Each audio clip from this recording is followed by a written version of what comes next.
Okay, folks, in today's little nice episode of everything going on in little old Ukraine, keep in mind I am in Lviv, Ukraine, and this will be an update to my previous video made almost a year ago about banking in Ukraine. And when I mean banking in Ukraine, I mean opening up a bank account, the process, and everything else that it includes, and how difficult it is. So, I will start with this. If you are an American, I can verify this via first-hand experience. If you're an American, if you're a South African, and or say Argentinian, or somewhere from, like, let's say the Americas, at least maybe even say Canadian and such, you can open up a bank account in the US and have everything fine with it. Okay, to understand that. So what you need in order to open up a bank account is you need your passport. They will ask you for your social security number, but you can also use your EIN number or your ITIN number. For those that know what an EIN number is, it's your employer ID number for your LLC or S Corp or such. And your ITIN is if you're an international citizen, and that in the Social Security and IRS numbers and such. But they will ask you for the Social Security information and such. Now, to understand, the reason why that they ask for this information, for the Social Security number, is you are cordoned off. You don't have the full privileges of the bank. The only way that I can explain this is because there's a few international governmental agreements between the United States and Ukraine in terms of finance and banking, and that American citizens are judged differently. So the money that is in the bank for Americans, if you have an American account inside of Privat Bank or any bank inside of Ukraine, that money is reported back to the IRS. And that. So what happens is the Ukrainian banks are obligated by law in that from the Ukrainian government in that to give the information back to the tax authorities, let's just say, back in the United States. The only way around this is to either basically get Ukrainian citizenship, get Ukrainian tax ID and all of this, and then you're monitored by the Ukrainian government's tax authorities and not the US tax authorities.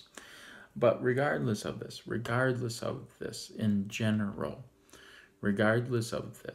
okay, you need to keep that in mind. And all of this is under the helm of FACTA, which is Foreign Account Tax Compliance Act. Okay, so even though you're sending yourself money or whichever, it's all tracked by the U.S. government. Now, when you're opening up your bank account, you'll need your U.S. passport. You just need to hand it to them.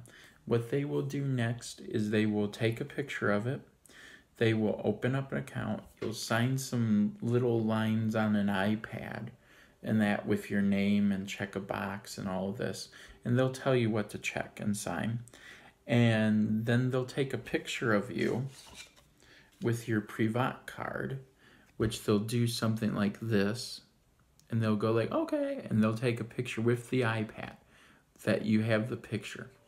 And so what happens is within 5 or 10 minutes, they have a huge drawer of debit cards that they can assign to your account, and they can assign it. Now, you can basically walk out of the bank within, let's say, maybe say 20 or 30 minutes, and you'll have a debit card, you'll have a Ukrainian bank account, and everything. Now, the next step, in order to send yourself money, okay, you can either Western Union, MoneyGram, or any of the wire transfer services, the ones that take a high commission or a high fee, and that you can do this and connect it to Privat. There is a Privat app, and you can connect the two and everything else, and you can do this fine. Okay, so the other way is to wire transfer things, and that which you have to go through a wire transfer, which though in the Privat Bank app, which they'll ask you to install on your phone, and they will also send a text message to your cell phone, and that, and preferably it should be a Ukrainian number, and that, so that you'll get a text, you'll get your PIN code, you'll get all of this stuff. And yes, you can change your PIN code when you have the thing. You just put it in the ATM, and there is an English menu which you can then slot in and change the PIN. So going back to this, is the easiest way.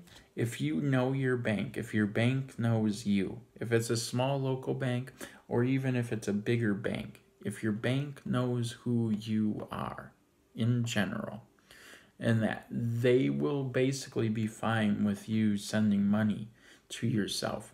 Now, they will need to know that you're sending money yourself. They'll need to know the SWIFT code.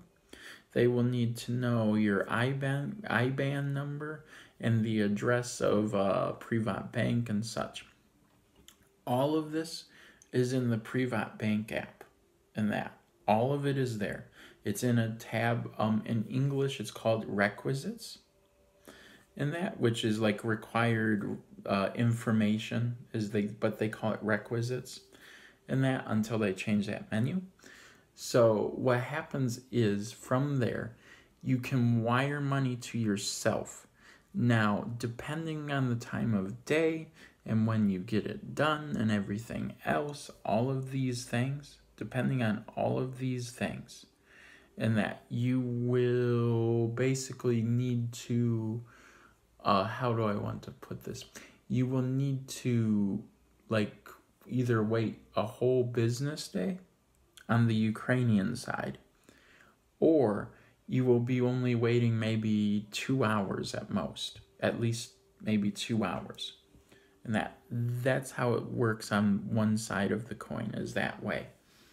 And that is things like that. So I'll give you an example. I had a wire transfer at like say 9 in the morning. Okay? At 9 in the morning, I had a wire transfer. So by about 11 a.m., and this is in Ukrainian time, and that, or no, not Ukrainian time, but U.S. time. Forgive me, U.S. time. So I had a transfer go through from 9 a.m. to 11 a.m. U.S. time. It took for the money to go from my U.S. bank account to my Privat account. And that it took that quick. Now, when you have a Privat bank account, you can basically use a Privat card anywhere, and they are now contactless, and that these wavy lines, if you can see these wavy lines here, means that you don't need to slide it, you don't need to put the PIN thing into the card or any of these types of things. All you need to do is just hold it near the reader and it will read it. Or you can add this card to your Android Pay and or your Google Pay or even your Apple Pay. And that you can add it to the three things. And what happens is you don't need this card at all anymore because all the information is on your phone. Problem solved right there. And that, so in regards to everything, if you basically do a wire transfer in the middle of the day, you may wait till the next business day in Ukraine. Now, it'll take maybe 12 to 15 hours, but that's how it will work. You'll just get it in 12 to 15 hours. So you do it in the middle of the day in the US, you'll get it in the morning in Ukraine. And that's just roughly how it will go in general. But you'll get it within at least 24 hours. There is no waiting for like 3 days or a week or this or that. And also too, for a lot of American citizens, they have to have a reason why you are sending money to Ukraine. Otherwise, it will be an OFAC hit in that, which is a basic way of, are you money laundering or are you doing something illegal? There's a whole bank secrecy thing and an OFAC thing and everything else. It's basically anti-money laundering laws and everything else, and everything. So to understand, I've had experience of my bank allowing me to wire transfer. Then they said, oh my gosh, Ukraine's on this list. How can we dare send money to Ukraine? Are you sure you are who you are? And everything else. And then the bank gets bought out by a bigger bank, and then they're like, sure, why not? Whatever. And everything else going from there. So this is my updated banking thing for Ukraine. Have fun. Everything else, hope you have a good time. See you in the next video. So, part 2. I forgot a few little things in the first video. So what happens is when you open up your bank account you'll be asked whether you want a dollar card, a hryvnia card, or a British pound card, or even a euro card. What their meaning is that you'll have your money stored in the currency in which your account is in. This is a good way to keep against inflation in the dollar, and it will keep prices cheap. Now, to understand, this is a KDV card, and that it is like that, and that. Now, this is a hryvnia card, and this is typically what the Ukrainians have, but it will lose power and purchasing ability every time during the day and everything else.